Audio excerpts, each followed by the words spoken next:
Next है इसमें संसदीय शासन प्रणाली। संसदीय शासन प्रणाली कहाँ से ली गई है?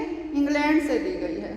और संसदीय शासन प्रणाली का अर्थ होता है कि जिस किसी देश में विधान पालिका और कार्यपालिका में घनिष्ठ संबंध होता है वहाँ संसदीय शासन प्रणाली होती है। या हम इसको इस तरीके से भी कह सकते हैं कि संसदीय शासन प्रणाली में विधान पालिका और कार्यपालिका में घनिष्ठ संबंध होता है। अब ये विधान पालिका और कार्यपालिका क्या है? हर देश में जहाँ भी सरकार होगी, सरकार को कानून भी बनाने हैं, कानून लागू भी करने हैं और न्याय की व्यवस्था भी करनी है। तो हर देश में जो सरकार के अंग है वो भी 3 होंगे।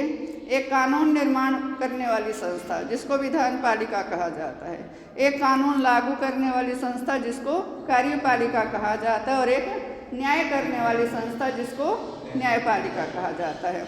तो संसदीय शासन प्रणाली में विधान पालिका और कार्यपालिका में घनिष्ठ संबंध होता है। वो घनिष्ठ संबंध किस प्रकार से होगा कि जो कार्यपालिका के सदस्य हैं विधान पालिका के सदस्यों में से लिए जाते हैं। माने कुछ सदस्य दोनों के साझे होते हैं।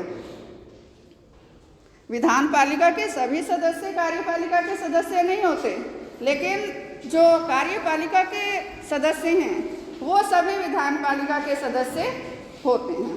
और दूसरा, जहाँ भी संसदीय शासन प्रणाली होगी वहाँ देश में 2 मुखिया होंगे, एक शासन का मुखिया और एक सरकार का मुखिया। और हमारे देश में भी यही व्यवस्था है। शासन का मुखिया कौन है? राष्ट्रपति। और सरकार का मुखिया प्रधानमंत्री। और साथ ही साथ संसदीय शासन प्रणाली में जो कार्यपालिका के सदस्य हैं वो विधान पालिका के निम्न सदन के प्रति उत्तरदायी होते हैं। किस प्रकार से उत्तरदायी होंगे कि यदि कार्यपालिका के सदस्यों के विरुद्ध विधान पालिका के निम्न सदन में अविश्वास का प्रस्ताव पारित हो जाए तो कार्यपालिका को त्यागपत्र देना पड़ता है। कार्यपालिका का त्यागपत्र माने सरकार का त्यागपत्र। सुनते हो ना, अब सरकार गिर गई, यही सरकार का गिरना होता है। तो ये जो व्यवस्थाएं हैं ये भारत में भी हैं। भारत में विधान पालिका का नाम संसद है। संसद के 2 सदन हैं, निम्न सदन है लोकसभा और ऊपरी सदन है राज्यसभा। कार्यपालिका हमारे देश में 2 तरह की हैं, एक अस्थायी कार्यपालिका और एक स्थायी कार्यपालिका। जो अस्थायी कार्यपालिका के सदस्य हैं, अस्थायी कार्यपालिका का दूसरा नाम मंत्रिपरिषद भी है। अस्थायी कार्यपालिका के सदस्य लोकसभा और राज्यसभा के सदस्यों में से लिए जाते हैं। ज़्यादा ये लोकसभा के सदस्यों में से ही लिए जाते हैं, लेकिन कुछ एक सदस्य राज्यसभा के सदस्यों में से भी लिए जाते हैं। माने लिए तो दोनों में से जा सकते हैं, लेकिन अमूमन ये लोकसभा में से ज़्यादा लिए जाते हैं और राज्यसभा में से कम लिए जाते हैं।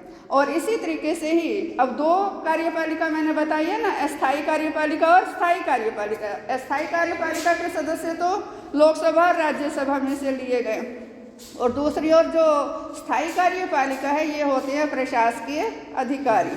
अब ये जो कार्यपालिका के अस्थायी कार्यपालिका के सदस्य लोकसभा और राज्यसभा में से लिए गए ये मंत्रिपरिषद के सदस्य हैं।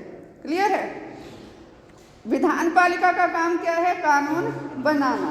विधान पालिका कानून कब बनाती है? रोज बनाती है या होली दिवाली पे बनाती है? कब बनाती है? जब सत्र चलता है, जब अधिवेशन चलता है विधान पालिका का, तब विधान पालिका कानूनों का निर्माण करती है। अब क्योंकि अस्थायी कार्यपालिका जो मंत्रिपरिषद के सदस्य हैं वो विधान पालिका के सदस्यों में से लिए गए हैं। क्लियर है ना? तो ऐसे में जब अधिवेशन की शुरुआत होगी, अधिवेशन विधान पालिका का चलता है, कार्यपालिका का नहीं चलता।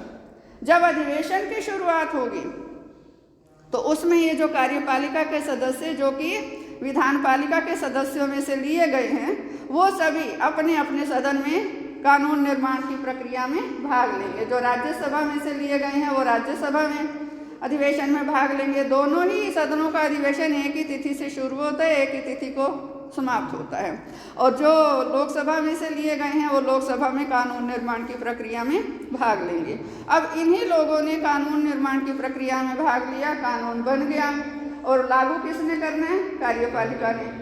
अधिवेशन समाप्त होगा, कानून को लागू करने की प्रक्रिया शुरू होगी। अब ये जो सदस्य कार्यपालिका के सदस्य थे, वापस ये कार्यपालिका के मुखिया बन, अब जिस भी विभाग में जो शामिल है मंत्री, कोई मंत्री किसी न किसी विभाग का मुखिया है, कुछ मंत्री जो है वो राज्य मंत्री के रूप में है, कुछ उपमंत्री हैं, जो जो कार्य इनको दिया गया है सरकार के द्वारा, सरकार के मुखिया के द्वारा, उस विभाग में ये कानूनों को, जो भी संबंधित कानून जिस विभाग की है उसमें वो लागू करवाएंगे उसको।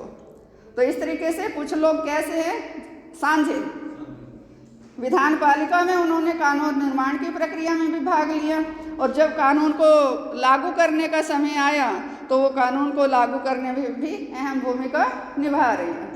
तो ये क्या है, विधान पालिका और कार्यपालिका में घनिष्ठ संबंध, कि कुछ सदस्य दोनों में सांझे हैं। और यही मंत्रिपरिषद जब अधिवेशन के समय, मंत्रिपरिषद के सदस्य अधिवेशन के समय लोकसभा और राज्यसभा में भाग लेते हैं, जिस जिस सदन के वो सदस्य हैं, तो मंत्रिपरिषद के विरुद्ध लोकसभा में, मैंने बताया ना विधान पालिका के निम्न सदन में यदि मंत्रिपरिषद के विरुद्ध अविश्वास का प्रस्ताव पारित हो जाए तो मंत्रिपरिषद को त्यागपत्र देना पड़ता है, और त्यागपत्र वो पूरी सरकार का ही होता है।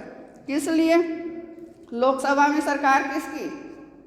लोकसभा के चुनाव होते हैं, मालूम होगा ना, हम सब उसमें जो 18 वर्ष से अधिक आयु के हैं सभी मतदान में भाग लेने के योग्य होते हैं। लोकसभा के सदस्य जब चुने जाते हैं तो उसमें सरकार किसकी बनती है? जिस राजनीतिक दल को ज़्यादा सीट मिले, ज़्यादा स्थान मिले, माने बहुमत प्राप्त राजनीतिक दल सरकार बनाता है, और बहुमत प्राप्त राजनीतिक दल का मुखिया नेता बनता है। बहुमत दल का जो नेता है वो प्रधानमंत्री बनता है, नेता तो वो शुरू से ही होता है, तो प्रधानमंत्री बनेगा वो। और प्रधानमंत्री अपने राजनीतिक दल के कुछ लोगों को मंत्री पद प्रदान करने की जिम्मेवारी उसकी होती है, तो प्रधानमंत्री ही सिलेक्ट करता है किसको गृह मंत्रालय दिया जाएगा, किसको वित्त मंत्रालय दिया जाएगा, किसी को शिक्षा मंत्रालय दिया जाएगा। लेकिन सिद्धांत रूप में प्रधानमंत्री की नियुक्ति भी राष्ट्रपति करता है, और मंत्रियों की नियुक्ति भी प्रधानमंत्री की सलाह से राष्ट्रपति करता है, जबकि राष्ट्रपति की इसमें अपनी कोई इच्छा शामिल नहीं होती। प्रधानमंत्री वही बनेगा जो बहुमत प्राप्त दल का नेता है, और मंत्री वही बनेंगे जो प्रधानमंत्री चाहेगा। तो ये जो सूची प्रधानमंत्री ने बनाकर राष्ट्रपति को भेजी, राष्ट्रपति उसमें कोई परिवर्तन नहीं करता, उनको नियुक्त कर देता है। अब ये जो मंत्रिपरिषद के सदस्य हैं, अधिवेशन के समय जब लोकसभा में शामिल हो रहे हैं, लोकसभा में यदि अविश्वास का प्रस्ताव, माने किसी भी अविश्वास का प्रस्ताव कौन रखेगा? विपक्ष का ही तो कोई रखेगा ना। जिनको बहुमत प्राप्त हुआ उन्होंने सरकार बनाई, वो कहलाए सत्तारूढ़ दल। और जो राजनीतिक दल थे जिनकी सीटें तो आई लेकिन सरकार नहीं बना पाए, वो सारे क्या हैं? विपक्ष। क्लियर है ना यहाँ तक? तो विपक्ष का ही कोई रखेगा ना अविश्वास प्रस्ताव तो, और वो प्रस्ताव यदि लोकसभा में पारित हो जाता है, पारित हो गया, तो इसका अर्थ क्या है? सत्तारूढ़ दल अल्पमत में आ गया है। संख्या का खेल है ये, और कुछ नहीं है। बहुमत था तो सरकार बनी, बहुमत नहीं है तो फिर सरकार कैसी?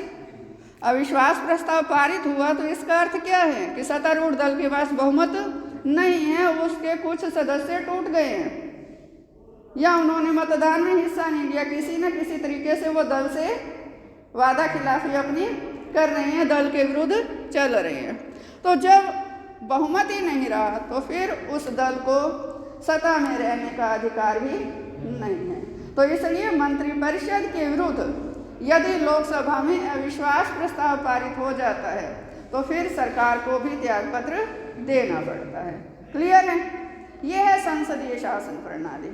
घनिष्ठ संबंध का अर्थ भी क्लियर होगा ना कि किस तरीके से घनिष्ठ संबंध है।